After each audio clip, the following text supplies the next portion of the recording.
a una zona pública de Cala d'Or ha topat amb l'oposició d'un bon nombre de veïnats que consideren que aquest no és l'indret més idoni per a la gent gran.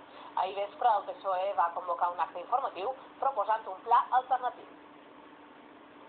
Aquesta és la plaça Pinar de Cala d'Or, un espai d'uns 9.000 metres quadrats ple de pins.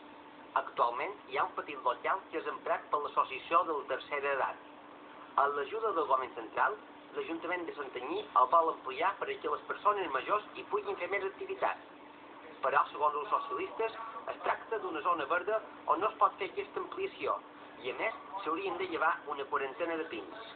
Aquesta zona verda pública, que és el puesto natural allà on van moltes dones amb els seus nins, resulta que se vol fer i se voldrà, si no hi ha més remei, una construcció de 220 metres quadrats que realment situa una necessitat de la tercera edat molt en fora del poble. Ahir, unes 150 persones es van reunir per mostrar el seu rebuig a aquest projecte i demanar que el nou local es faci un altre indret al centre de Cala d'Or. Farem converses amb el reste de l'oposició per fer i demanar un ple extraordinari i que allà en el ple extraordinari venga tota la gent que ha vengut avui per tratar de reivindicar un altre puesto més lògic, més consensuat.